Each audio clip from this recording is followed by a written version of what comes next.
this meeting as it continues to unfold. So Okay, let's start. contact information down.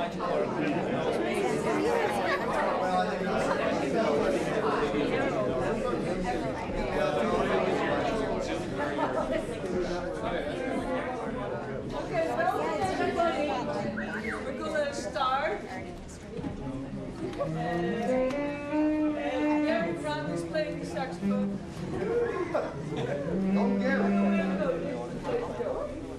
My name is Harriet Brouwers, and I'm one of the directors of the Los Angeles Poverty Department. And we're very happy to have you all here tonight. Oh God, do I do the microphone? Nah. So yes, I'm just going to tell you a little about the Skid Row History Museum is a project of the Los Angeles Poverty Department. We are a theater group. We started making theater in Skid Row. It was in 1985. So we've been here for a very long time. And we never had a space until like 4 years ago. And yes. And so 4 years ago we got a little space. Now we have a bigger space for a little while. We never know how long it's going to last, but we're happy to have it so that we can also have a community space where people can meet. We can put on exhibitions. We have movie nights, first and the third Friday every month. And so that's in short. Oh, you still need a microphone? Okay. So yeah, that's basically it. What do you say? Movie night, the first and the third Friday. Exhibitions. This is an exhibition of visual artists that live in our community. But we are building a new exhibition with Ruston Room, which is about housing 7,000 people in Skid Row. We've been engaging with the Department of City Planning for a long time, for more than 3 years now. And in 2017 we built the first exhibition, it's called the Back Nine. And Ruston created this whole miniature golf in this space, where people, each hole had something to learn about the plan and the implications for the Skid Row community. So we're happy to be able to follow up with that in a new exhibition which will open next month, at the end of next month. But Ruston can tell you more about that. And I want to introduce you to John Melby, who founded the Los Angeles Poverty Department. And he's going to do a little monologue for you, and I'm going to ask Gary to come in.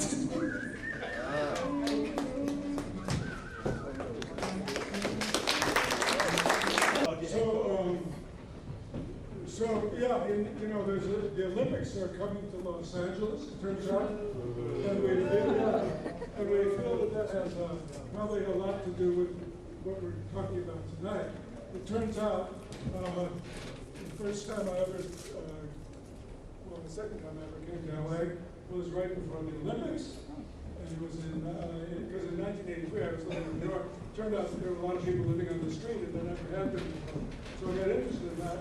I happened to be here before the Olympics and started working with some people from the Hippie Kitchen and the homeless organizing team trying to deal with what was going on. So this monologue was written at that moment, and unfortunately it still obtains, and it might even, get a glimpse of the future the next time the Olympics comes. So, okay, me and Moto, we just came from Los Angeles, the home of the 1984 Olympics and the homeless capital of America. And we came on behalf of the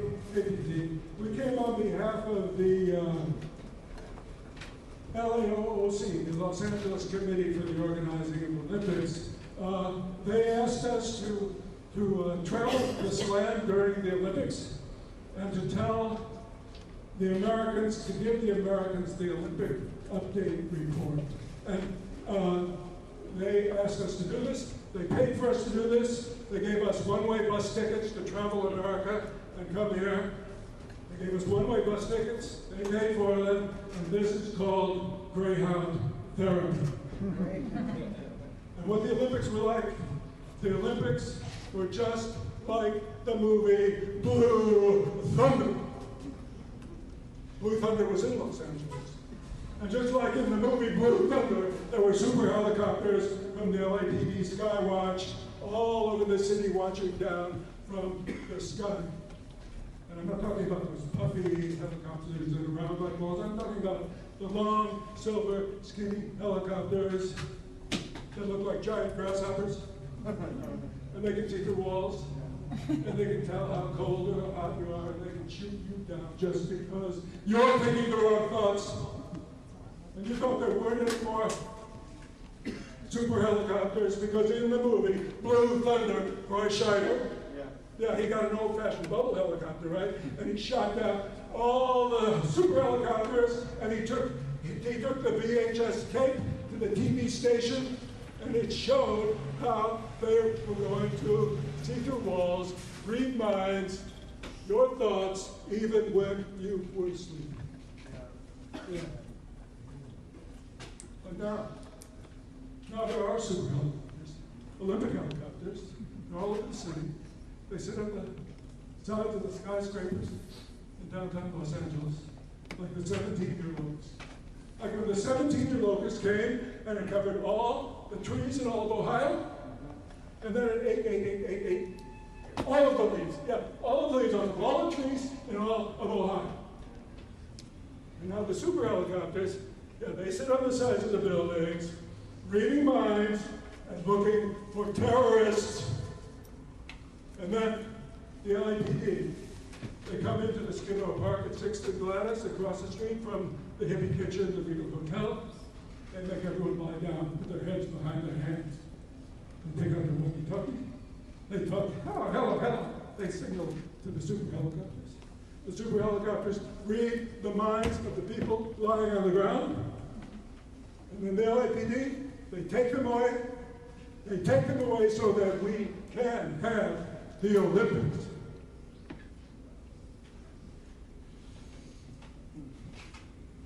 And if you're a terrorist, you can pretend like you're not by thinking cool thoughts all day long. But at night, when you go to sleep, the terrorist thoughts will come back into your mind, and no matter where you are, they will feel the heat, and they will find you. Now that all the terrorists have been plucked up and taken to jail, you can get a bed at the midnight mission or the Weinberg shelter. And before, you never could. You'd have to sleep out in the front. Box, box, box, box, box on Los Angeles Street. Box, box, box on 4th Street. Box, box, box in the alley behind the midnight mission. So you're okay sleeping in a box with everyone else? It's okay. You're not going to get in any trouble. Not like the old lady who slept all alone in the goofy old car she decorated with balls at Thieves' Corner, the vacant lot, 5th and Wall. She got cut up.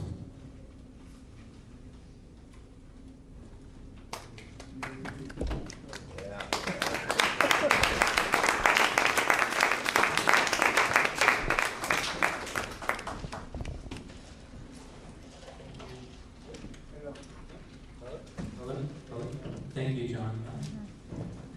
So now I'd like to invite up to the stage our panelists today. So we have Tom Suzuki from LTSC. You don't have to like wait or do it. Doug Smith from Public Counsel, Sissy Trinh from SEACA, and Steve Diaz from LACAN.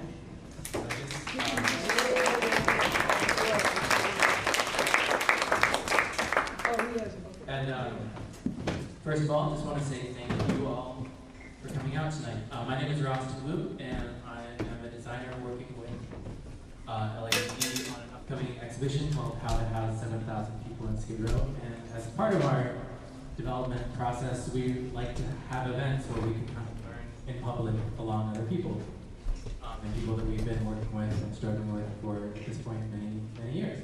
So today is actually really exciting because it's a convergence of a bunch of different ideas and directions, which you'll find out. So the order of events, we have sort of like a simple, but it's also probably kind of a packed program.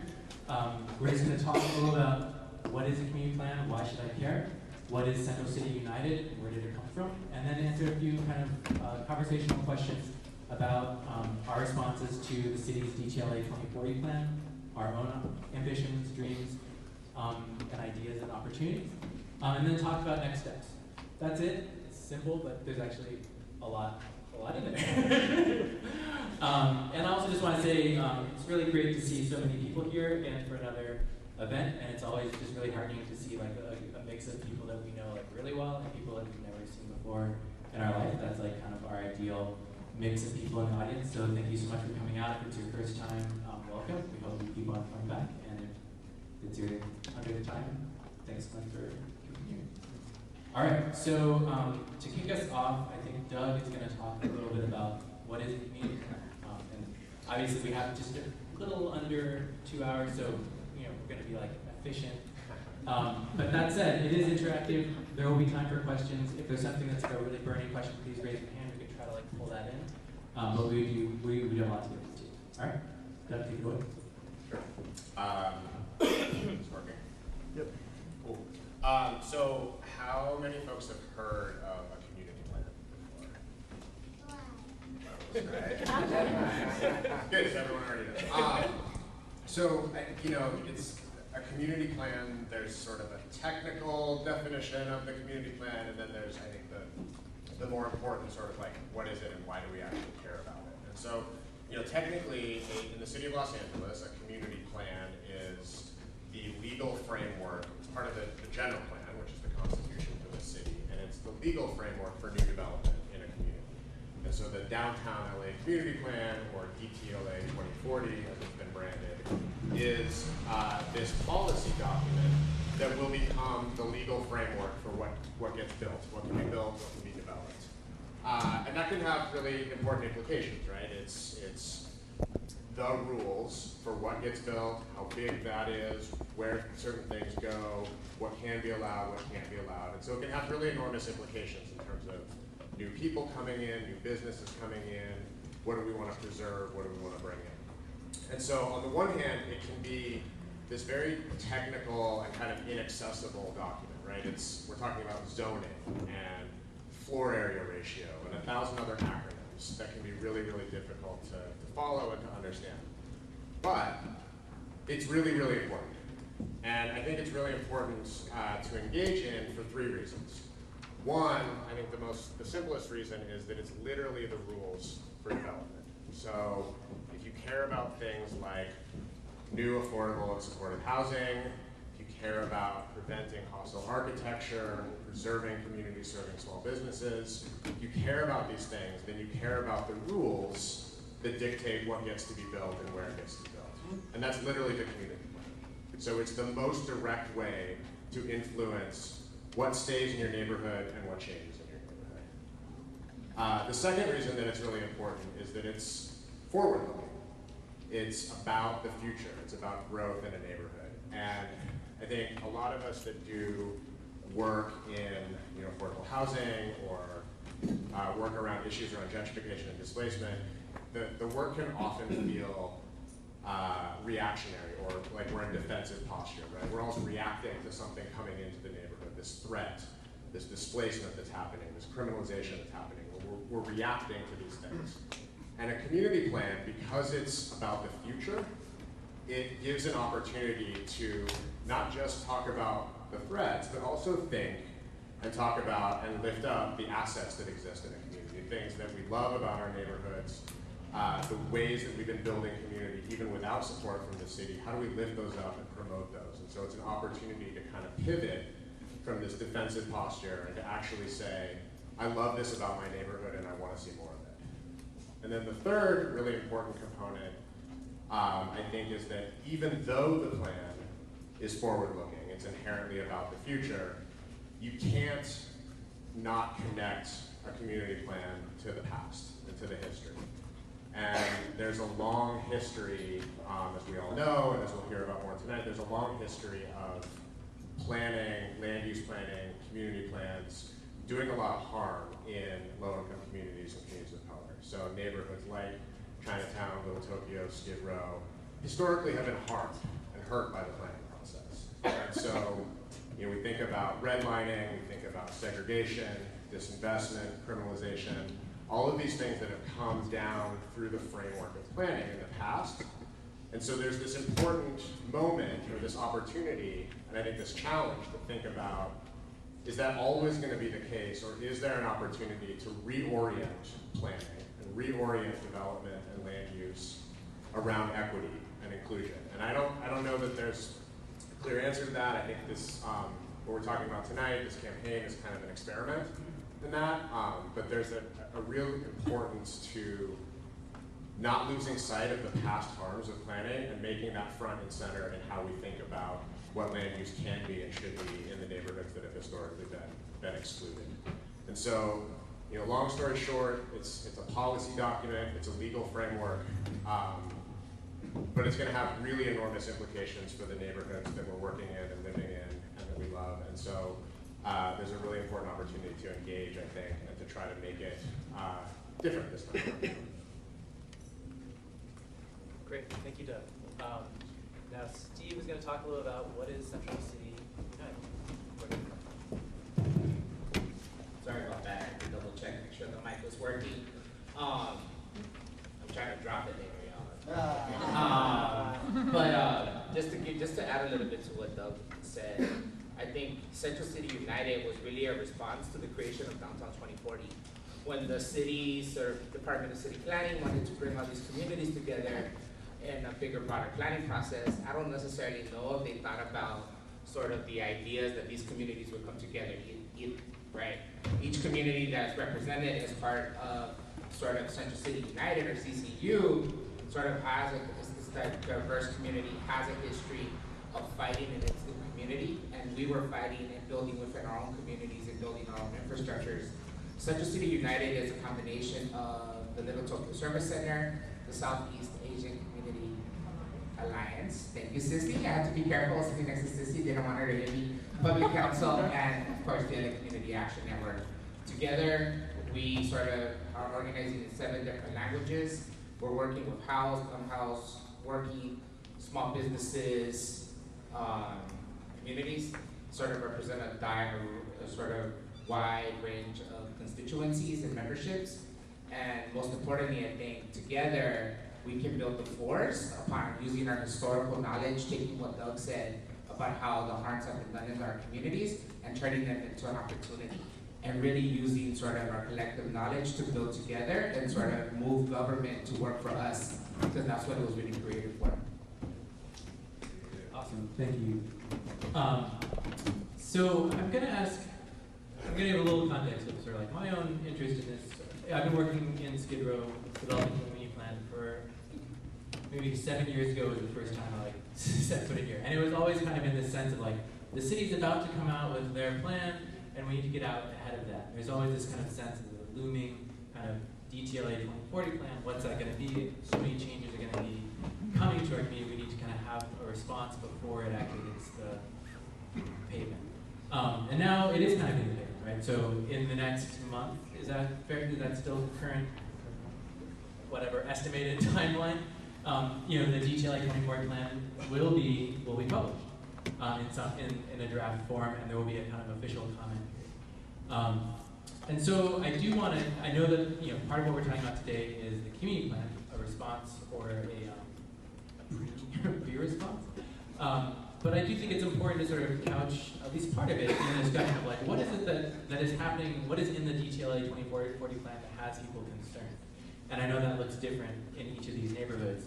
So I thought my first question is just sort of looking at that DTLA 2040 plan and your own experience doing organizing, what are the things that people are most concerned about in Skid Row, in Chinatown, in Little Tokyo? We can go any order.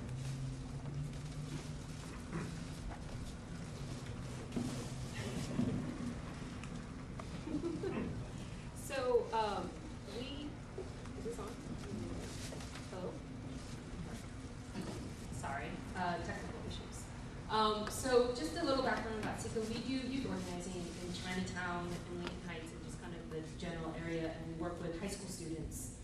And so for us, you know, what we've been kind of hearing from the students, and they have a very different perspective, right? A lot of times when you go to these planning meetings, it's professionals who are maybe in their 30s, they have some background in planning, maybe they're architects or developers or, you know, the hipsters who live in the arts district or whatever. With our high school students, they have a very different experience because they're walking everywhere, right? They're always looking for somewhere to hang out that's safe and affordable, and then they're hearing their parents arguing about rents all the time, right? So it's a very different experience than people who are living in the new places. And so for us, it's all of that, right? How do we create a neighborhood that is not just affordable, but doesn't criminalize people that have traditionally been criminalized, that allows people to feel a sense of community? You know, I think that's one of the things that we learned a lot about in Chinatown is it's one of the poorest neighborhoods in the city. It's incredibly diverse. There's like 5, 6 languages spoken, and you have neighbors who can't communicate across the same language, right? They speak a little bit of English and then they're communicating between like Spanish and Khmer, but because they know like, oh, we're immigrants too, right? We're struggling too, so they look out for each other. And those are kind of tangible things that the city planning department doesn't look for, right? They don't look to kind of, how do you build community, right? They're talking about how do we build more housing units, right? And so it's a different set of questions that we are constantly asking, right? And of course, the first thing is stable neighborhoods, right? And it's not just about affordable housing, it's access to good jobs, it's access to basic things like a grocery store. You know, because of gentrification, we've lost 4 grocery stores in the last 2 years, right? Gentrification is supposed to make things better and bring all these services. We're losing them, we're hemorrhaging them. And of course, you know, like Doug said, a lot of the assets that we have in Chinatown were brought in because community members saw that the city wasn't going to crack, right? And so they were like, we're just going to build our own, because how else are we going to survive, right? You know, and a lot of hustle, a lot of like severely overcrowded families kind of struggling together to scrape up enough money to open up a little tiny storefront, you know, and everybody chipping in and working a couple hours, that kind of thing. That's the kind of communities that we have, right? Where we're struggling, but we also have a lot of things we need to protect in the city. This is our effort to basically put forth, like, this is what's really happening in downtown, not this shiny, we're gonna build new luxury housing, you know, $3,000 for a studio, you know, and prepare for the Olympic stuff. But really, these are communities that have been here for hundreds of years and should be able to stay.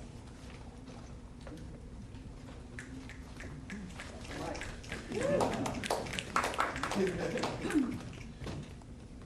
can save your real applause for that. Yeah. So, just to start, so just to give you a little bit of background, I'm with the Little Tokyo Service Center, where we started out as a social service agency back in the late 70s, and now we still do social services, but we do community development, and we do it in the form of developing affordable housing. We provide small business assistance. And throughout the history, we're still been able to do some level of organizing and planning in the community. And for us, the Little Tokyo community, we've been around since the 1880s. And I think for us, there's been the one kind of constant that we've been seeing is we've gone through a number of waves of displacement. First with the community being displaced and put into camps. Soon after that, when people returned, we got displaced, the community got displaced mainly through the civic expansion and the public investment that was happening, and we lost approximately 30% of what you see today. More recently, there was a lot of public investment, and now we see a lot of private investment coming in the form of various public infrastructure, and that has essentially spurred on a lot of the displacement that we're experiencing today. For folks that don't, that kind of walk through Little Tokyo, it's very pretty, like what Sissy mentioned, there's a lot of market rate development going on. But for me personally, I grew up in Little Tokyo and been part of the community for 45 years. And you know, there's elements of Little Tokyo that we're trying to preserve and to save, and those are essentially kind of the values and kind of the hallmark of Little Tokyo that doesn't necessarily get talked about enough. One of the key values that our organization has, and that we're trying to essentially push out through CCU and through the work that we're collaborating with the folks you see up here, is mainly two things. For us, the two key things that we're trying to achieve is community control and self-determination. When it comes down to all the work that we're doing, whether it's the social services, whether it's affordable housing, whether it's trying to preserve the small businesses that's remaining in Little Tokyo, the end result is that. And for us, we definitely want to maintain some of the cultural elements that makes Little Tokyo. But at the same time, Little Tokyo has always been a community which welcomed immigrant communities, which welcome people who are marginalized and who have not necessarily been accepted in other areas in LA. And oftentimes, ethnic communities and communities like Skid Row, Little Tokyo, Chinatown, and others were actually created because of these, essentially as the only place that people could live throughout the city. And for us, the work that we do and the work that we see as part of this plan is kind of essentially crucial to the survival of Little Tokyo. There's right now in Little Tokyo, it's relatively a small place. It's roughly about 4,000 residents that live in our community. But over the last, I guess, the 10, 15 years ago, when this resurgence, or whatever you want to call it, has happened, there has been a tipping point. Historically, Little Tokyo was predominantly a community of affordable housing. That's no longer the case. We still have affordable housing, but that tipping point happened over, I believe, about a decade ago. So, for us, we definitely see value and kind of trying to look ahead and ensuring that the community's uses that we want to see continues. And I think that what we're trying to do here with this plan, and I think we're going to talk more about it tonight, but is really the reason why we're involved.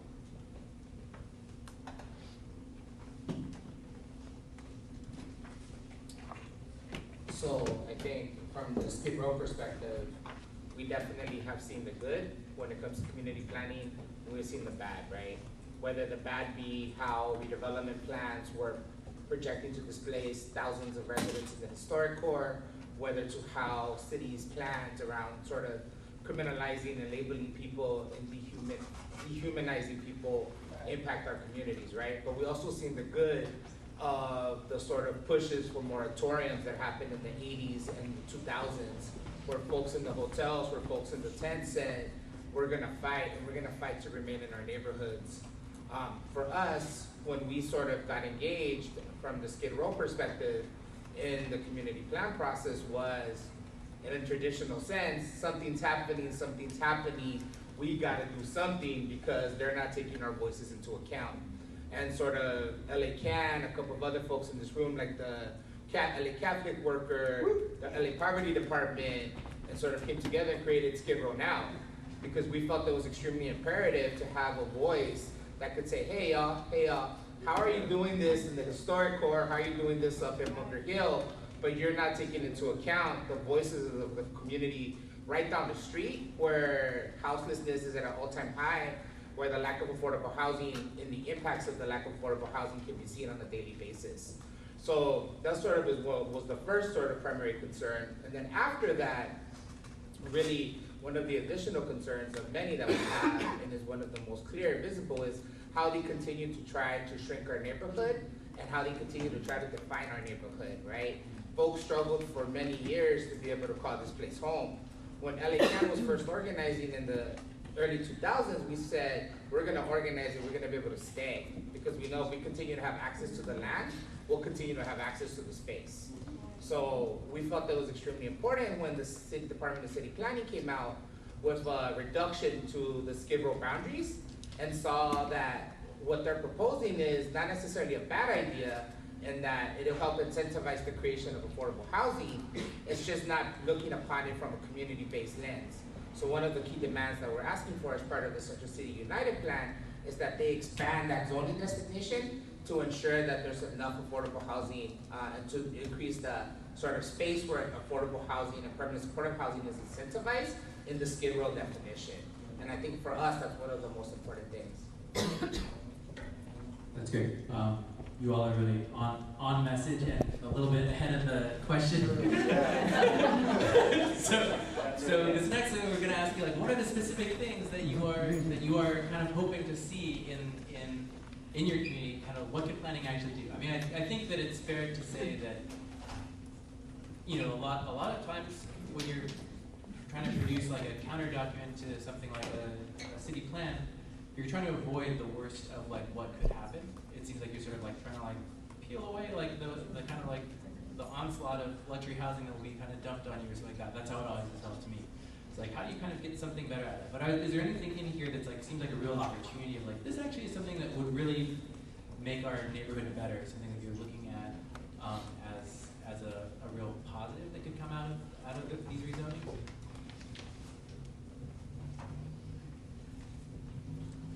So I jumped the gun early, but any opportunity to talk to people about a demand is an opportunity to move people for action. So definitely, we definitely are jumping the gun early, but that should show you the urgency of it.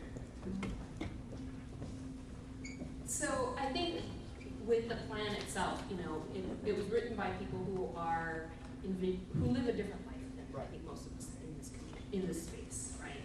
I think for us, we spend a lot of time. So I'll be frank. I work in a low-income, predominantly Asian community. I deal with a lot of people who think Asians are all like super wealthy, right? But our folks are, you know, making less than minimum wage, you know, living on like, you know, $1,200 a month, maybe, like on SSI, that kind of stuff. And so oftentimes, one of the strategies that I've kind of adopted so that I don't go insane trying to remind people there are poor Asians in this world, is to offer to take them on a tour, right?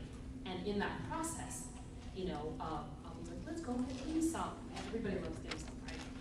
And so then, you know, point out to like some little elements and little nuggets and little stories in our community, right? Kind of highlight, these are the assets and these are the things that are problematic, right? Because then all of a sudden it becomes less, they don't become defensive, right? And they're willing, and they're open to kind of seeing things on a different perspective. Because I think about like, you know, in this process with CCU and all the things I've learned about Little Tokyo and Skid Row, it's because every time I've gone into those neighborhoods, I think I'm more present than the average person, but it's not the same as the person who's there every day, right? All the little things that you just kind of know, like, oh, around this corner is like this person who sells the best tacos, you know, or around that corner is, you know, a family that grows a ton of fresh food that they sell on this corner. You know, little details like that that are really driven by people who are there every day, right? And so I think that this is an opportunity for us to highlight all of those assets that we want to not just protect and preserve, but expand, right? All the things, like, even though there's all this history of like oppression and redlining and containment policies and racism and criminalization, there's an incredible legacy in all three neighborhoods of resistance and organizing. And I think that this plan is an opportunity for us to tell that story and to change the narrative around downtown isn't about the future, right? Like in terms of that shiny Olympics future. You know, downtown is a history that is always really fucked up, but also something that we should be celebrating. Like, we survived some really crappy stuff over the course of like the 100+ years that downtown has existed, right? And that should be seen as a victory, and that should be seen as something that the city should do everything we can to protect and expand and encourage.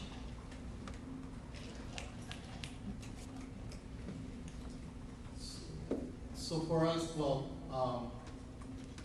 I'm not going to get into the affordable housing aspect too much, just because that feels like it's an easy consensus in this room. But in specific to Little Tokyo, right now, I think the biggest displacement that we're seeing is in the small business sector. Little Tokyo consists of roughly about 400 businesses. Of that, maybe about 20%, well, I want to say about maybe 25% of them are small businesses. And if you refine that even further, maybe somewhere between, maybe close to about 80 or so businesses have been around for over 20 years. That's just kind of like a rough, general kind of small business demographic of Little Tokyo. And for us, I think what we do want to see is for some of these small businesses to remain. And as part of this plan, I think we're able to try to push for incentives for that to occur. Whether it's, and at the end of the day, for these small businesses to survive, essentially, it's really lowering either expenses or increasing the revenue. And I think there is opportunity through this plan, or us pushing different elements through this plan to lower rent, for instance. The other thing outside of housing, affordable housing that we do want to kind of push for is community benefits and access to community space. There is a lot of space that's available, or that seems to be available, throughout these neighborhoods. But in Little Tokyo, I think there aren't necessarily gathering spaces that's completely open and accessible to everybody. So I think as kind of we move forward, what we would like to see definitely is more space that's appropriately accessible to everybody. Yeah, I think just a couple of things I want to add. I think definitely for us it's a good opportunity to build neighborhood infrastructure. So oftentimes, right, communities like ours are forgotten, or sort of like bike lanes, for example, are oftentimes either used as tools of gentrification or are forgotten in our communities. So better sort of neighborhood-based health infrastructure, better overall infrastructure, where the small things that oftentimes we might take for granted in other places can be prioritized. And I just want to say, the other thing I just want to add is, this plan is definitely a good opportunity, and that if you look at this room, the opportunity is great, right? We have people from social services, we have affordable housing developers, we have arts folks, we have lawyers, we have community organizers, we have activists, we got a little bit of everything, right? And that's a good opportunity. That's one great opportunity that such a community planning process creates. It allows for all of us to come into the space and really dig deep into the issues, right, that are impacting our base, that are impacting our constituencies, and really, really focus on the outcomes that we desire, and go to bat and have that argument, have that political debate, and have that space that oftentimes is missing, so that we can prioritize and really advocate for what we need. Okay, so going maybe a little bit off script, but I'm genuinely really curious about this. It's also a little bit of a leading question, but like, how did the Central City United group get together? And I guess more into that, like, why bother? Like, you all each already have plans, community by community. You've been doing this work for a while. What is the benefit of joining together? Is there something you can advocate for that's different than what you would be able to do on your own? Like, why make this kind of document? And how did you link up? So it all started because Sissy had an idea we should all talk. As it usually happens, right? It starts with somebody saying, hey, we have an idea, and then you can build from there. I'll definitely defer to other folks if other folks want to add. But really, it was just the opportunity to build on our neighborhood collective struggles jointly, bring together a diverse base of folks that are directly being impacted, and definitely highlight the history and the stories of struggle that our communities have fought together. And really, we knew that as individual organizations, we could fight for so much, but as a collective sort of coalition, we would be able to sort of have the argument internally, right? So that when we went to the mat, as many of us would call it, we wouldn't have to have that debate in front of there, because that's oftentimes how they take advantage of us, right? They allow for us to go and debate and try to fight ourselves in front, and we didn't want to do that. We wanted to go together with, this is what we want, this is why, and this is how we're asking for it. I don't know if you want to add. Sure. I think if you look on paper and you saw our coalition, a lot of people would be like, what? Chinatown and Skid Row and Little Tokyo? But the thing is that for all of us up here who've worked in the communities for like decades, we know there's so much that we have in common. And we also know that the city has a history of pitting neighborhoods against each other, right? Especially, you know, because like Little Tokyo and Skid Row, they overlap in certain geographies. And instead of allowing them to kind of frame the narrative of, no, we need all the affordable housing in Skid Row, so Chinatown can't get any. Or like, you know, I mean, people will do whatever they can to advance their interests, right? And oftentimes pitting different stakeholders against each other is pretty convenient and it's pretty easy. And we knew like that wasn't gonna work, right? That we can't allow them to do that. And we also knew that individually, each of our neighborhoods, like we couldn't get as much done as we could if we did it together.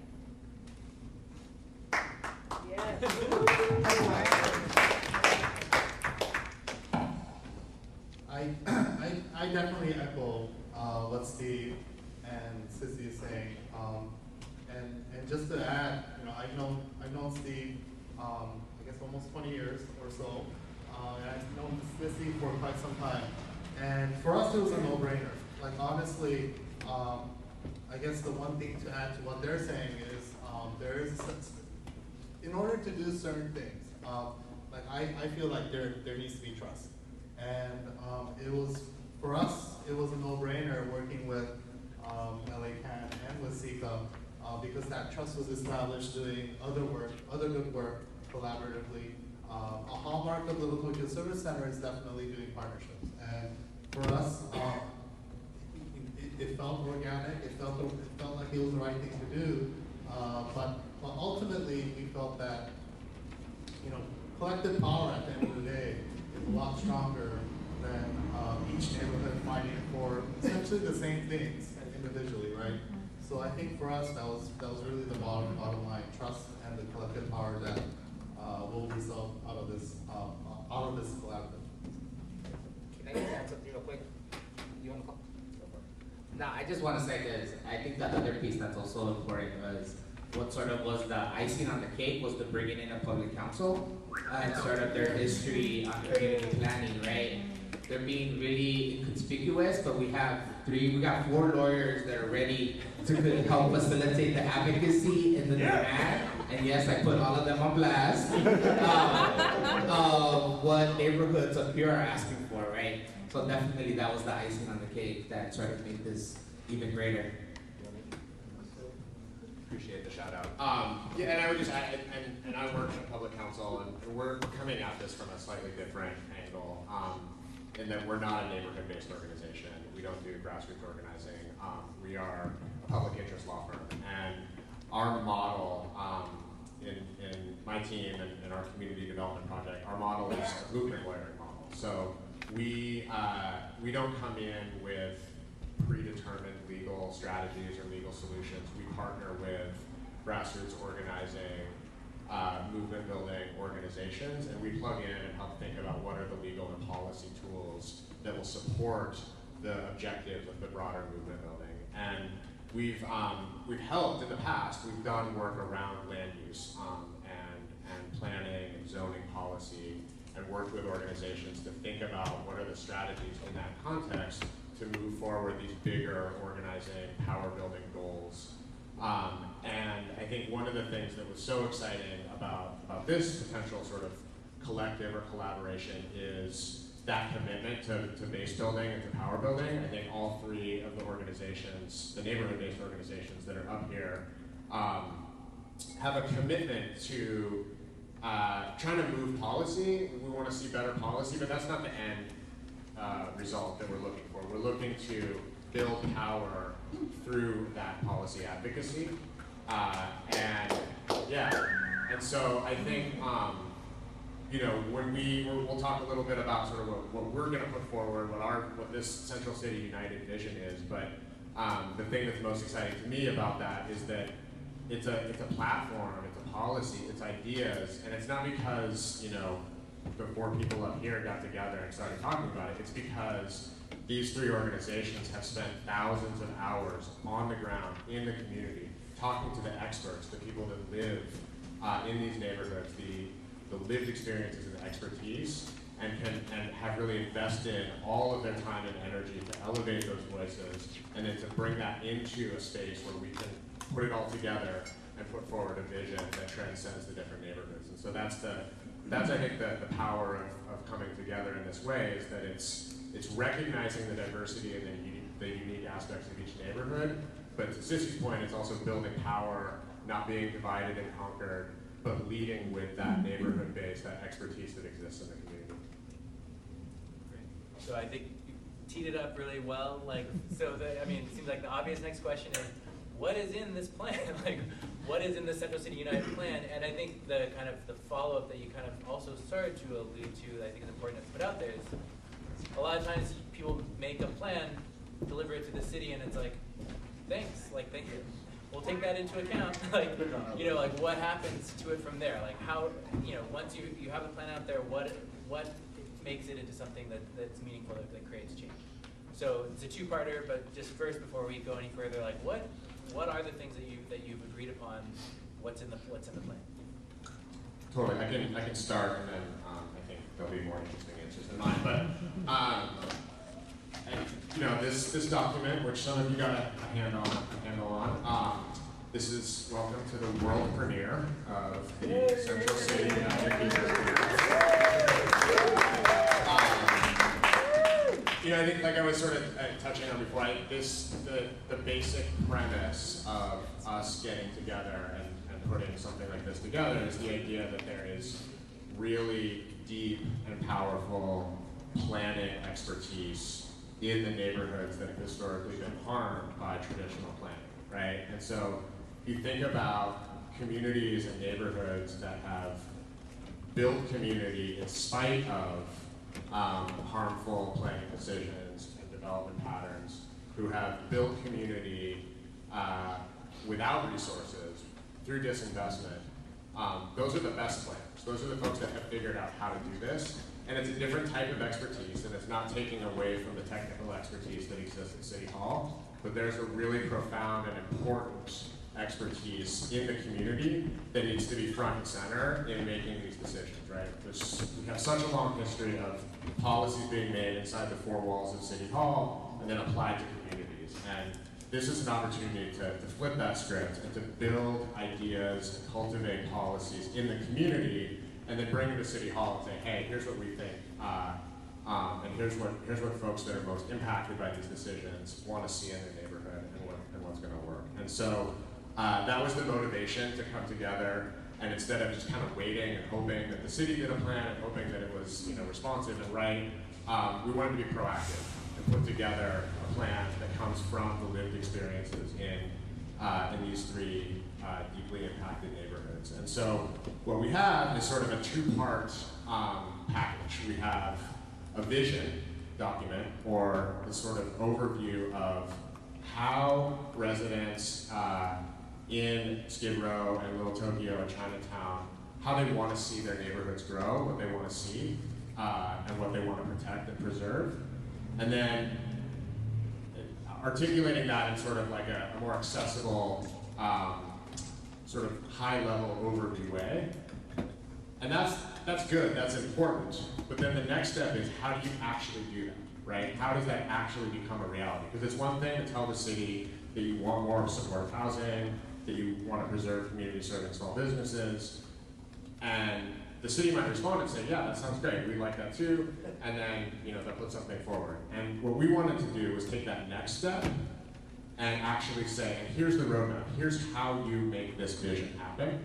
And so we put together a set of very detailed policy recommendations, and in some cases, literal edits, red line inserts into the draft plan itself, in a way that actually sort of actualizes these goals and these principles that came from those thousands of hours of deep engagement. So encourage folks to take a look, and you'll hear a lot more about sort of that process, about how we got there, because again, this is not something that, you know, we all just kind of got together and figured out. This came from hundreds of hours of neighborhood meetings that I know a lot of you have been at over the years to come to this proposal. But check out the document, and then, you know, it accompanies, or accompanying it is 2 sets of appendices with recommendations, specific recommendations around how to change the zoning to be more responsive and to promote the affordable, supportive housing, community serving small businesses, and then what are the policies that we need to advance that vision and those ideas. You like anybody can jump in, but like, so what are the principles that are in there? I mean, you've already kind of gone through them, but in the plan, like, is there kind of like a summary that you can deliver? So we work with high school students, and you know, oftentimes when we talk about when we're negotiating with the city, we talk about being really specific, right? So you know, the students will say we want affordable housing, and you know, your negotiations with a developer or the city, you know, they could say, well, we produced 1 unit. You just said more. You didn't say how many, right? And so our relationship with the attorneys is really to get technical and deep and really think about how and what and where and all of those things, right? So our vision is really like, where are the most appropriate places for affordable housing and supportive housing? And then what types of affordable, right? Because the city spends a lot of time talking about moderate workforce housing for people who make like $100,000 a year, right? And for us, our conversations have been largely, do we want deeply low income, extremely low income, like what's the mix? You know, it's this level of like depth of technical, like community driven information, and it's back and forth, like, because, you know, some of our residents are straddling that line between deeply and extremely low income, right? If you're a senior in SSI and you get a $10 a month bump, you might no longer be deeply low income. It just impacts your ability to access affordable housing, right? And so that's been the conversations we've been having, is like, what levels, how much, and then what kind of community benefits, right? The building in Chinatown has a doggy spa, and I'm sure the developers think of that as a community benefit, right? Whereas for us, it's like, no, we want public space where people can gather, so that means shade, that means benches for people to sit at, it's places for people to gather. You know, we have this giant park, the State Historic Park, but it's largely not used by community members. And you start, you know, you have to ask why. Because there's no shade, there's nowhere to sit, it's like hard to find water, and then getting there on foot is really difficult, right? So then when we talk about open space, we talk about those kinds of elements, right? Like just the super technical details, but all of this has been driven by like all the different types of community outreach meetings that we've had with community residents and community stakeholders, right?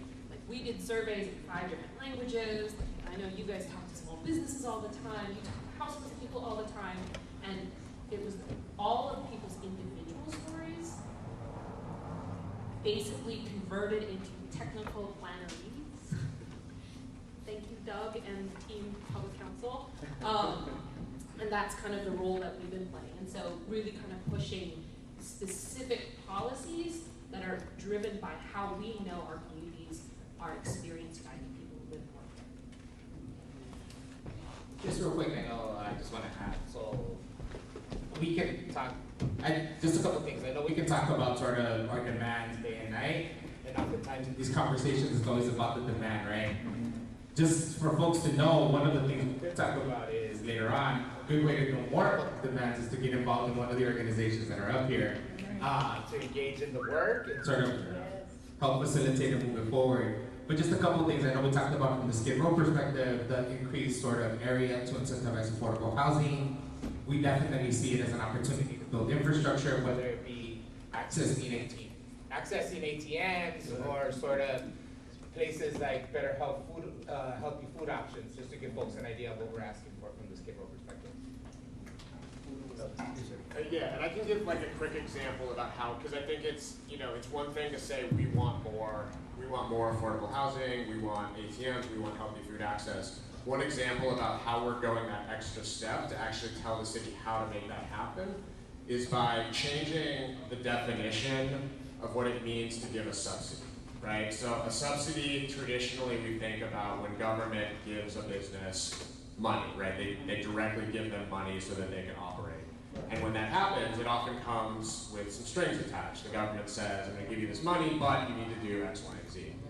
And we have not thought about zoning in that way, but we really need to, because when the city comes in, when the city government comes in and says, this property, which you used to be able to build 2 stories on, now you can build 4 stories, that's also like a subsidy, right? It's not a check, they're not handing a check to the developer, but what they are doing is saying, we're gonna allow you to build a bigger building, which is gonna bring in more revenue. So that's a decision that the government is making to increase the value of that property. And so what we're saying in this plan is that when you're doing that, we can attach certain requirements to that. And the things that we can attach to that are all of those uses that have been identified in all of these meetings that folks need that isn't currently being provided. So affordable housing, healthy food retail, reduced rent and long-term leases for community serving small businesses, commissary space for street vendors, these things that aren't being provided, we can now attach that to the zoning decisions that are increasing value, and we're gonna say, the city can say, this decision is gonna increase that value, but in exchange, you need to provide, to get that extra value, you need to provide these community serving uses. And so that's a specific policy approach to go from, we want X, Y, and Z, to actually saying, this is how we should get X, Y, and Z in the community. So maybe we can pause before getting to the next steps, just to take a few questions, if people have questions. Maybe just 3 questions. Let's do 1, 2, 3. Were there anyone else who wanted? Let's do 1, 2, 3, 4, and then we'll get into like the next phase of our. I think that one of the difficulties engaging with this subject is the tremendous amount of jargon and acronyms, and that the people that deal with it every day all talk to each other in, but which is a completely foreign language to us who don't. And I wonder if there's a way, you have to translate it into plannerese to communicate with them, but I wonder if there's a way to translate it back into like plain English, not just English, but plain English. When you talk to us, because I don't know what any of this means, FARs or any of those things, and it's very off-putting and still seems like a foreign language that's designed to screw us so that we can't understand what the hell is going on. Yeah, I mean, I think that it's great that you use the term translation, because I think that is what it is, a different language, and that's what the work is. And so the process was to get from some of these principles, and we wanted to put that into the city's language so that they had something to work with, and so that's it's literally translation. Is there a way to demand that the city speak English? Or Spanish? But it's a two-way street, right? And so we need that translation to happen back into the terms and to make this more accessible. And so I think, on one level, LTSC, SEACA, LACAN are doing an amazing job of doing that work. And doing the work that, frankly, the city should be doing more of. And so some of it is just plugging into the popular education, the people's planning, the work that the organizations do, because that is like an incredible sort of service that is provided. But it's also a service that shouldn't just fall to the on-the-ground organizations. And so part of what we need to hold the city accountable to is language accessibility to begin with in the documents that they put out, putting them out in the languages that folks that are impacted by these policies speak, and then also working to demystify and help sort of popularize the issues. Trust the city to translate? No. Exactly, right. So that's part of the consideration when we're talking about it. Like, how accurately do you think they'll be able to translate? Because some of these terms don't exist in other languages. They barely exist in English, right? Because for us, we have to be able to translate from Doug's language, which is more accessible to the cities, to me, and then to my staff, and then to our youth, so that they can go home and tell their parents in 5 different languages, right? So it's a whole other level of translation. The other thing too is, how often have you heard the city saying, we don't have the time, we don't have the resources, et cetera, right? So then what we're struggling with is they should be making it more accessible, but then does that draw away time? Like, fighting for that accessibility, does that draw away time for us to demand the more affordable housing, for example, you know? And it's not something that I'm like pushing one direction or another, it's just like my own personal like frustration, just like yours, of we should be able to get it all, right? LA is the 2nd biggest city in the country, right? California is the 5th largest economy in the world. We should be able to get it all, but oftentimes we have to make these decisions of like, what are we fighting the hardest for, right? And sometimes accessibility isn't number one because our affordable housing crisis is just so much bigger. Sorry. Great. Second question here. Yes, my thing is, affordable housing, you keep saying it's gonna cost $40,000 per unit. I lost everything because I was wrongfully denied my SSI after I was disabled for 10 years. I employed 200 people for 23 years. They all lost their jobs. There's no accountability for me losing my home, my car, eating out trash cans for a year and a half because I couldn't get on GR. When I got on GR, they stole my GR car. They took money out, and I proved them each time. But the thing is, we can build prefab things. We can build garages. There's so much warehouse space. There's so many, we can do trailer parks. There are so many other options to get people off the streets. We're the 2nd largest community at Skid Row in the nation and the #1 in poverty. We had 1,092 people die last year. 3 people every day are dying. We need to do something immediately, not these long-term plans that take 10 years before we see something. I could get off the street immediately, but their Section 8 vouchers haven't been closed for 6-8 months. I have people that would love to get $800 a month because they're this close to losing their home. They would love to rent me a room. I could take care of the gardens, the house, do all kinds of things, not just me, but we're talking about hundreds. I could get hundreds of people off the street each month if we could just change the laws to get people into housing, like trailer parks, homes, granny flats, garages, all those things. Why is it so difficult? The city says, yes, it's possible, but not one person has ever been able to do that. They want to keep doing the same old, and they're afraid to make the changes. What can we do as a community? What would you want to do? How can we get the lawyers to change those laws? God damn. So, just to sort of highlight that point, so of course none of us in this room say, we all say no to 3 a day in LA, right? We're against having those deaths. One of the demands that we have in the plan is that public property be incentivized for opportunities like the ones that you're talking about, right? For these other sort of innovative models of housing creation, because we know that affordable housing is costly in the way that it costs, but it's costly because of the bureaucracy, and it's costly because of the land. So if we're able to sort of create that, and we're able to create those opportunities, that's one of the reasons why one of the demands we're asking for as part of the Central City demand, the Central City United Plan, is we want to make sure that the housing that's here, the opportunities that exist with city and county-owned land, that these sort of innovative models are also sort of prioritized as well. I love you, Steve. You have been very proactive in doing things that are different, to get people to open their eyes and realize that what we're doing is not working. And so let's not be afraid to make mistakes. Because but that's the thing, nobody admits mistakes. And if people don't start admitting mistakes, we can't have change. We gotta have accountability. That commercial was not paid for by Steve Diaz. But by those who love it. all right, 3 and then 4.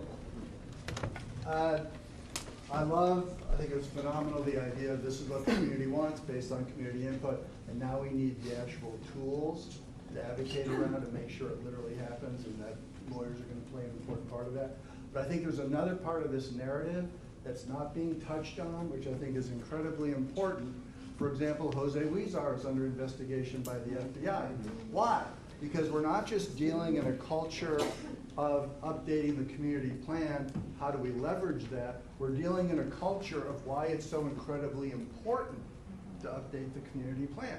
Because right now we're dominated, you might know these words, spot zoning and variances, which means City Hall ignores the existing zoning and community plans, where if you're a developer and the community plan, the zoning says, you know, only a 10-story building, well, we want 20 stories, which is the spot zoning, and so the campaign contributions flow around, and that developer gets basically permission to ignore what now exists. So what you're talking about here, you're talking about something very powerful, engaging something that in its own reality is a war of itself, which is just the idea of updating a community plan is going up against a corrupt culture in downtown, which doesn't want a community plan updated, and if it does get updated, desperately wants to ignore it. So there's like two wars going on here, and we need to be talking about both of them, not just one.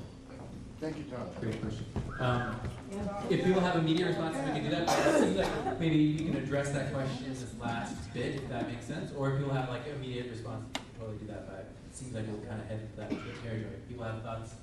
Yeah. I can answer. Yeah, jump in. Yeah. So for me, the fight isn't about the community plan.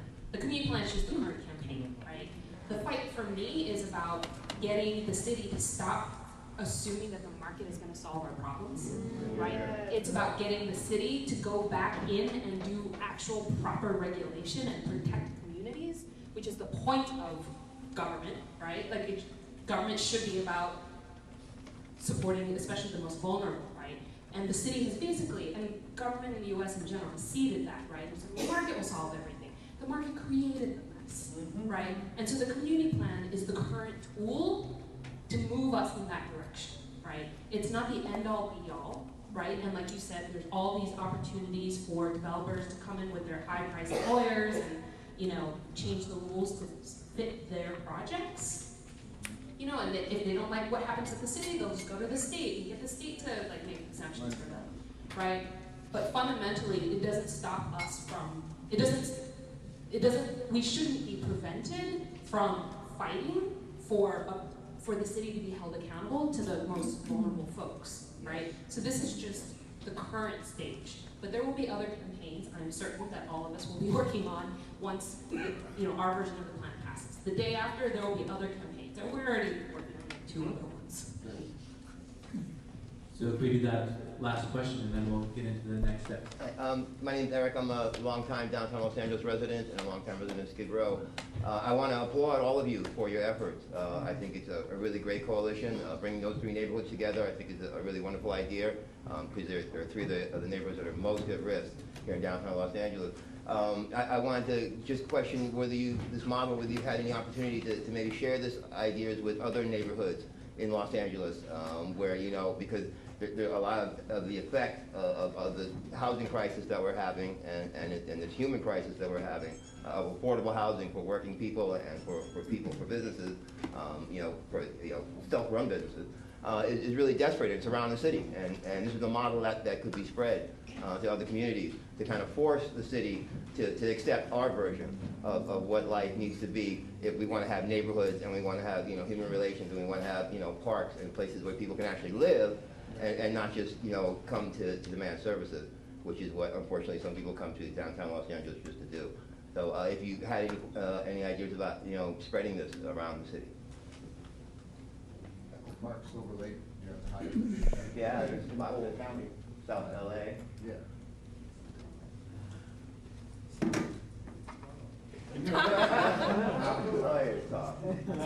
Yeah, I'll just say the spread doesn't come from us up here. The spread comes from everyone out here. Good point.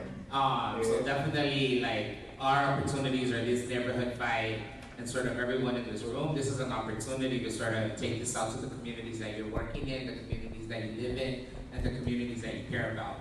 Because at the end of the day, right, like, we have to sort of create the movement that it takes, and it takes people to do that. So it doesn't start here, it starts right here. Great. You go, okay, all right, one bonus question right here. Just one. We're not gonna end in like a million questions. Segue off, countryman down and said, I just came in out the street, right? And I'm listening to these people on this platform speaking, and I like what they're saying. What could I do? What is the momentum that I can help with? Give me a call of action. Well, that's a great question.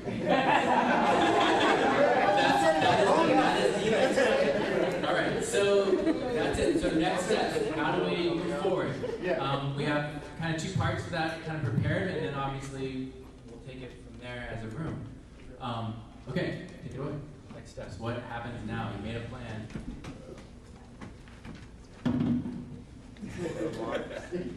So we start off with playing with the mic to see who gets it. First step, right? Hot mic, hot mic. But that's actually just symbolic, right? So the first step, I think, is really talking to each other and learning about the plan, right? Yeah. We talked about the jargon, we talked about sort of how the city, we don't trust the city in translating it, and sort of talking the talk that they claim to be walking.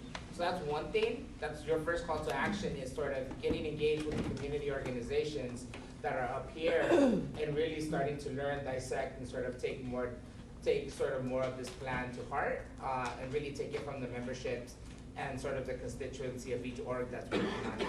I think the other piece is really, there was a talk around tools, right? Tools, really talking about what is it that needs to be created. So in that spirit, if nobody else has any other sort of potential call to actions, we're gonna open it up, because we believe that organizing comes from rooms like this, and sort of throw the question back to the audience, right?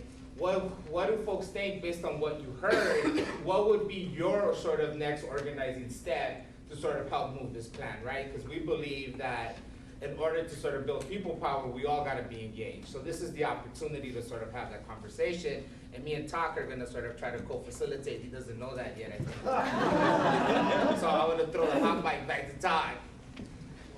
I think this hot. It's not even hot! It's not even hot! You're too hot for the mic, Steve. It's too hot! Yeah, we can get So, I'm hard of hearing, so I would appreciate it.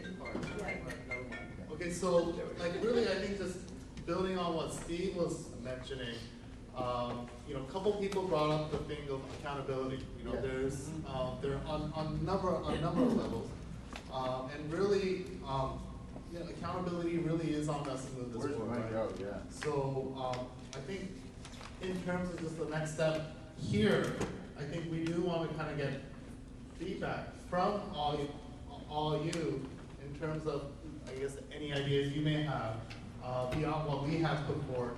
And I see some hands going up over here, and I don't know if you want to kind of like at this point, I don't know. Call if you was. Hey, so just real quick, I also want to sort of make sure that we're respectful of each other's time. So definitely try to keep it to less than a minute. So I'm gonna throw out 1, 2, 3, 4, 5. Please remember your number, because I will forget. 6. This is kind of for Doug, kind of for everybody. Let's say I know a lot of people who our thing is we like to go and protest something, whether that's holding signs, handing out leaflets, chaining ourselves to shit, occupying space.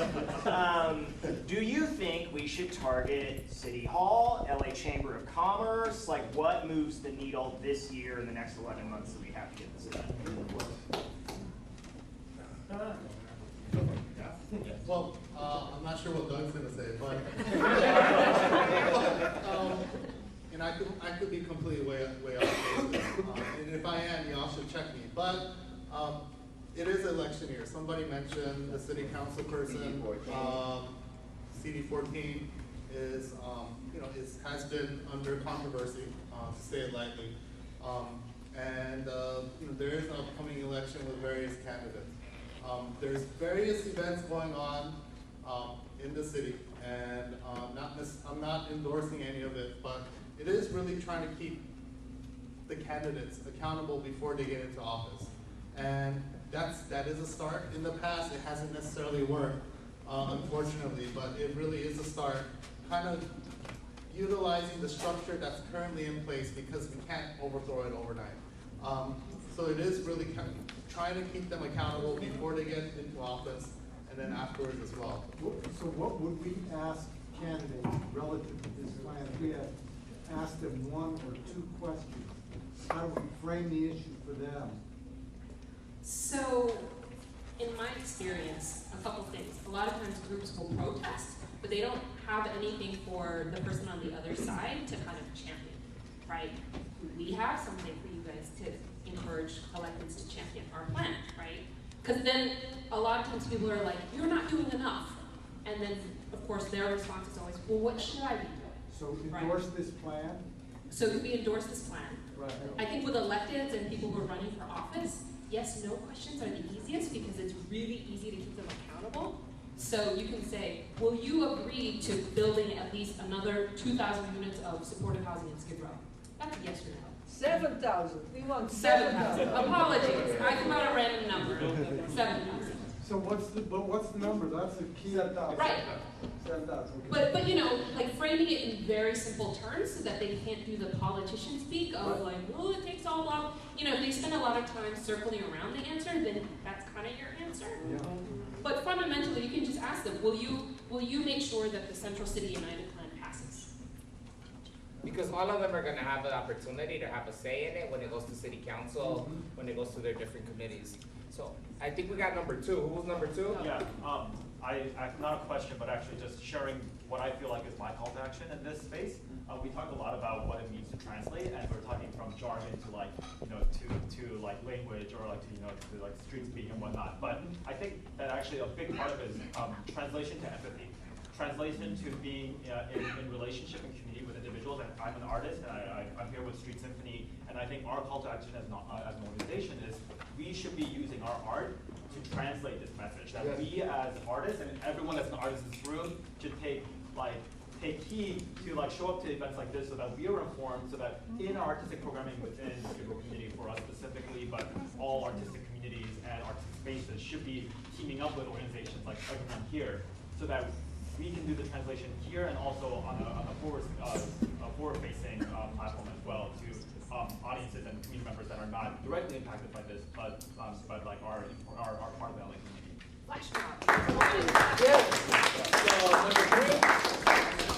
In the winner, better order, perfect order, because that's exactly what I was doing. Being an artist myself, member of the Urban Voice Project, and also a member of Los Angeles Poverty Department as well. Like whatever, make it known. I mean, whatever we can do to assist this package getting pushed. I mean, whatever we can do to assist what's trying to be done, like the 7,000 houses that my big sister Etta spoke of. What can we do to help make that happen and let it be known so we can push on it? Because we want to, we obviously do.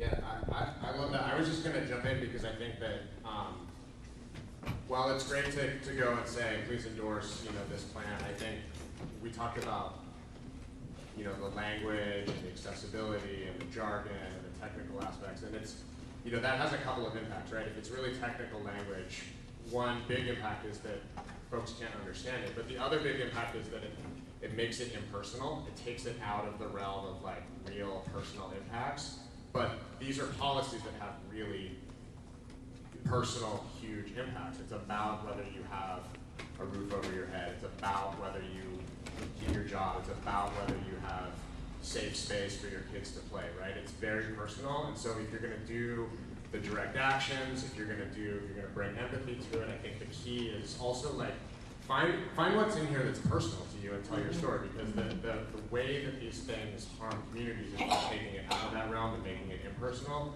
So take that back and tell your story, because there's expertise, and that expertise comes from personal experiences. So lead with that, is what I would say. 4? I'm sorry, I lost track. You sound like you're from the DMV. We didn't Next, go for it. All right. First of all, thank you very much. I've got a kind of super. There you go, stand tall. Thank you very much. I think it's amazing to hear this kind of dialogue. We rarely get it in this city. We're so segregated. Yeah. So we need more of this where we can all be together in the same space and embrace the difference that we all have and the experiences we have. There's no simple answer to how we get this action moving forward. I think it's easy to like hit our CD reps with a simple kind of demand. But any kind of action that we want to take is going to have to be broken down into multiple parts on the ground. So we have to think about that. It's not simple. We may have like a common goal, but each of us is going to have to break it down. One thing that I'm thinking in terms of, I think spreading this across the city is hugely important. I really love what you guys are doing in this area. We need this in every neighborhood across the city. And one of the issues is that it's hard because LA is not just one city, it's 20. And one thing that we've done in the tenants union, the LA Tenants Union, is we've broken it up into local chapters. So I would love to see each of these local chapters meet up with the community orgs in their neighborhood and start doing this work directly with them, because we have a lot of work that we do on the ground with tenants, with in neighborhoods, and I would love to see, that would be a way for us to branch out quickly through the local chapters that we've established. We have 12, and it would be great if we could get some kind of group to work with each of those local chapters, because then we could start and hit through that infrastructure that's already in place. Number 5.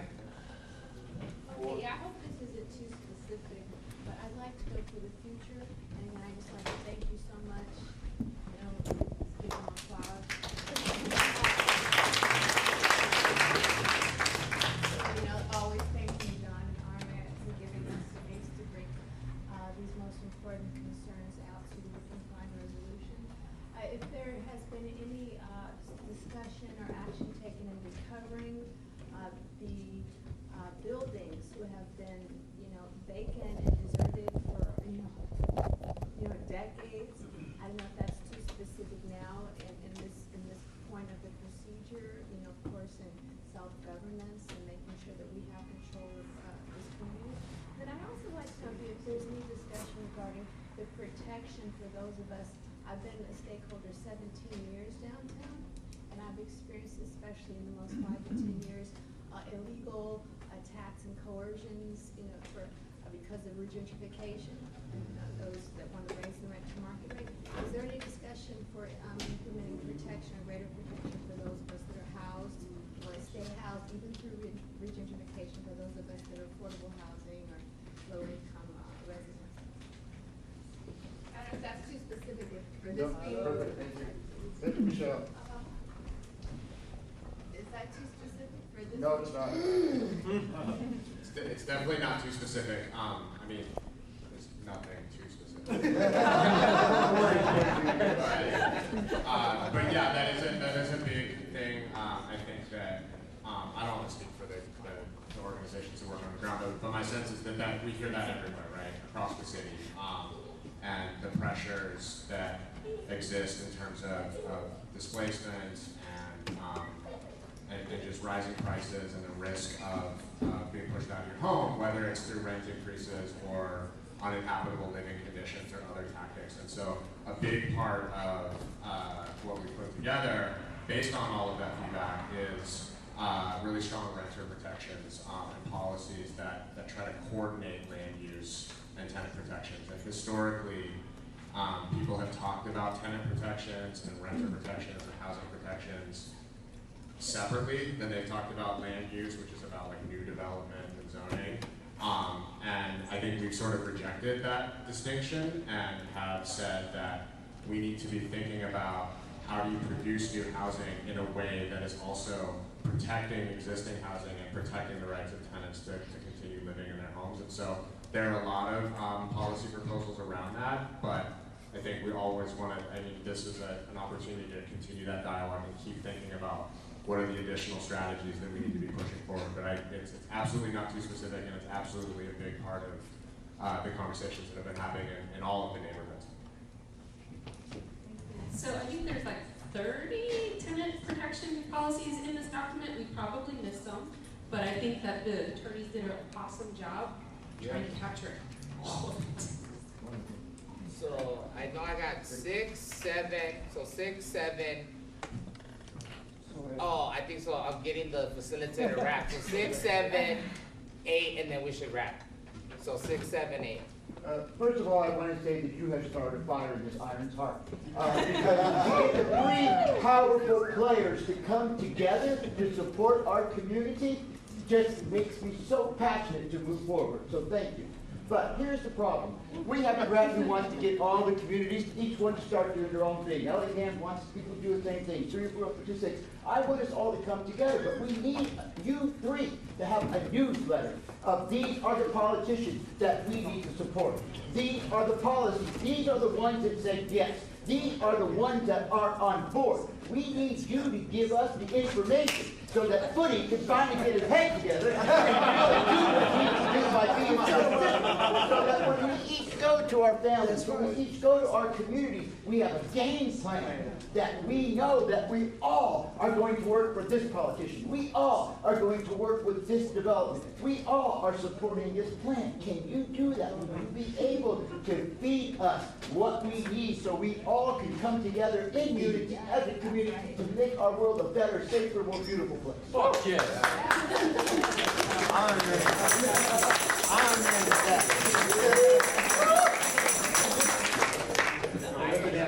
The iron has spoken.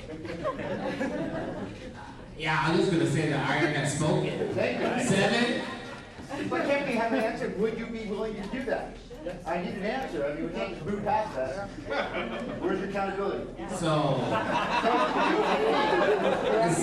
definitely I think, so just to sort of echo that sentiment, I think definitely the first, we talked a lot about sort of engagement, but definitely one of the things we're looking at is sort of how to increase the information that goes out there. So one of the things that's coming really soon, there's gonna be a specific sort of mini website where folks are going to be able to log on and sort of go on and get some information and sort of call to action. So definitely we're moving towards that. And we're going to be continuing to do that because we want to make sure to engage in regards to other politicians, can you get them to come and you ask them questions so that we can then get the answer that we need? We need you to be hosting this. I keep hearing, we need to ask, we need to do, but we're alone and together we can do great. So first off, Chinatown's in Theo's district. No, I only say that because I don't want to impose our priorities and our issues onto C14. Just being a respectful neighbor, right? Agreed. I think part of it too is I'm not a big fan of electoral politics, and I think part of it is that we, as a country, right, tend to kind of lionize oh, he's going to solve all of our problems. And then we don't learn the skills to hold them accountable, right? Yes. So we may have a great CD14 rep when he comes into office and he says all the right things, and then a year later he decides to do other stuff, right? So it's about building infrastructure so that we can all collectively hold each other accountable.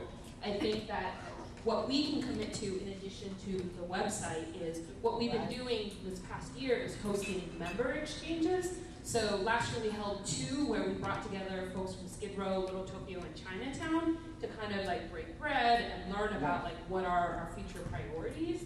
And we're happy to invite you guys to be part of those exchanges. We don't have one scheduled yet, but we will have at least 1, if not 2, later this year. But I think part of it is about building community and then kind of building collective power as step 2. But just have to finish. When they divide and conquer us in the election booths, which they have done successfully year after year, that's how they win. And so that's why we have to get our politicians. We all have to get behind the people. And who cares if we make a mistake? We got to be fearless. I just want to throw out that I think that the people in this space, or including myself, we will commit to making a newsletter to keep everyone who's in this room abreast and informed of what's going on. So that's a big idea that we need to do this space. And so a sign-up sheet was circulated at the beginning of this event. And so yeah, we had a pre-conversation about we want to have everyone join the mailing list of organizations, and there was no, actually we have so much going on, we don't want to do that independently of these organizations, but the Skid Row History Museum and Archive does want to do that. So if you want to know more, keep informed about what's happening with this plan, with the Downtown LA 2040 plan, any sort of action, we will try to do our best to keep everyone informed on that. So make sure you sign up on that list and keep coming back to this space as we go. Is there additional? Oh, yeah, the list is down there. So I just wanted to add that one. Okay. I think it's really important that in order to answer the question that Iron said and what my man just brought up, right? Community organizing is the building of community to sort of build institutions that reflect and embody the will and spirit of the neighborhood, right? So in order to do that, we have to sort of, in the process of community organizing, not only are we building projects, not only are we building infrastructure, not only are we building outcomes, we're building sort of healthier, energized communities that sort of bring folks together and shift the mentality and highlight that with people power we can build something different. Because the new world is different through collective action. So it's really important that as we're talking about these ideas, that we remember that sort of what we have is we don't have the capital of the corporations, we have the capital of the people. And in the process of investing in each other and investing in our collective ideas, we can build a better future. So I got number 8 real quick and then we should wrap up. I noticed that there's a lot of reasons why people get evicted, and evictions are a real problem with people maintaining housing and then becoming homeless. And one of those is there's a tax that's put on the owners, and then they distribute that tax, which raises the rent, and it's usually around $5 or whatever it is, $4.63.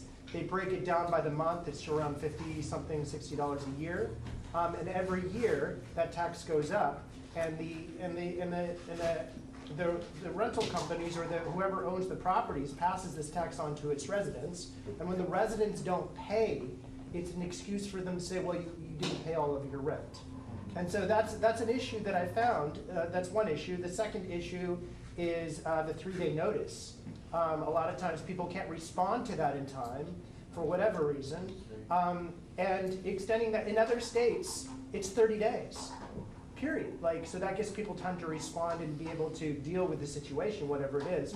The other issue are housing vouchers. When somebody loses their housing voucher or is not able to maintain their housing voucher and they don't have the ability to respond, that's a notice for eviction. So their rent skyrockets way up. They can't afford to pay their rent, and for whatever reason they're incapacitated. There's no grace period, and there's no communication.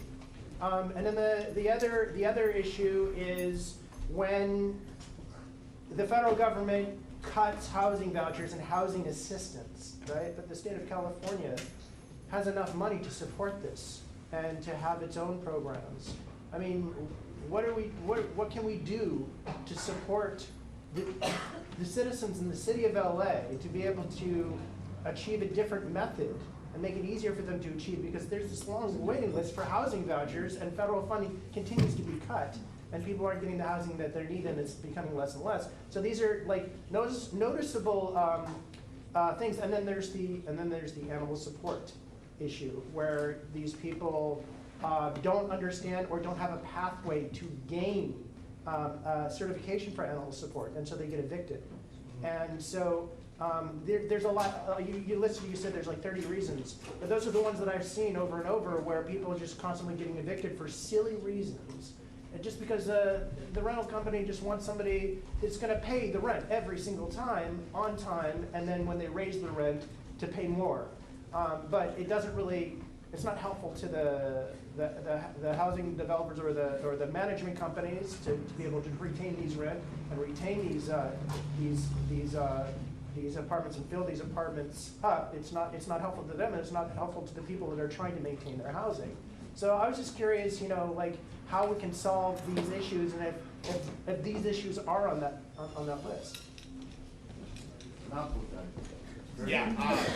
Wonderful. Thank you. So a lot of those are issues that came up in many of the conversations that we had developing out the policies. And I think one of the things that we tried really hard to do is, as I was saying before, not accept this notion that tenant protections are separate, right? And I think what you'll often hear, and what I anticipate we'll hear when we try to talk about tenant protections in this space, is that this is about land use, this is about new development.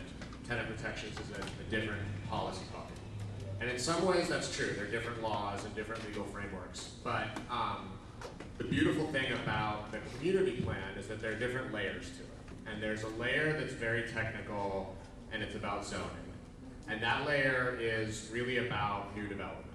But there's also this other layer where the community plan is a vision for what the neighborhood, what the community, how the neighborhood and how the community wants to grow. And in that context, there's a whole document that's part of the community plan. When we say the community plan, there's actually multiple documents that make up a community plan. And one of those documents is a broad, big picture policy document. And that's an opportunity to set a vision for how that neighborhood and how land use is going to interact with other areas of law, with other areas of regulation. And so we've drilled in on that intersection and to really try to put forward a bunch of recommendations around asking the city, asking the departments to support bigger picture policy change around tenant protection. So things like a right to counsel, which would be an enormous support to a lot of tenants that are facing all of the issues that you just described. Supporting changes to state laws like the Ellis Act and Costa-Hawkins that are binding local jurisdictions' ability to protect tenants. And those are things that we have to be realistic. They're not going to be part of the zoning code, but they can be part of a broader, bigger picture that the city commits to through its community plan, which becomes a part of the overall framework for how the city moves forward. And so if we get that language in there, now, moving forward, we can point to it and say, the city has committed to this ideal, and here's how you need to actualize it in other policy spaces. Thank you, because that's a really, evictions is a real, people come here, they move here for whatever reasons, opportunity, they don't move here for the weather necessarily, they move here for opportunity, they have a house, they have a job, and then they lose it. And so, just maintaining that basic level it should be part of the framework, it should be part of that commitment. And it is, I realize it's a whole separate issue, but it's very much related. Yeah, absolutely. Can I ask one question? I think we have to wrap But you can ask the question as soon as we end, because we'll still be in the same room and all talking to each other. So I think we have to close the event. It's getting to be the end of the time we have this space. If we can, if people have any kind of final statements they want to make, otherwise I'll just. I would like to make one. There you go. All right, you can make a final statement. My name's Ben. I'm in Street Symphony. I'm I would say, product or a graduate of the Midnight Mission. And when I'm down the Skid Row the last 10 years, I believe that we can do all the housing we want to do. Fantastic. It's a fucking mental war zone down there, and I'm working in the community, and there's a lot of mental illness. There's a lot of drug addiction and alcoholism. I'm one of those guys. We can give someone a house and you put it inside, and then all hell breaks loose, and no one can pay their rent. No one can wrap their head around that. And it's the Midnight Mission and other shelters have beds available, right? And it's never all full, but a lot of people don't want to go inside because fuck the rules. I'm not doing that. And it's right back out on the street again. How do we help those people? I'm one of those people because fuck you for a long time until finally I'm not one.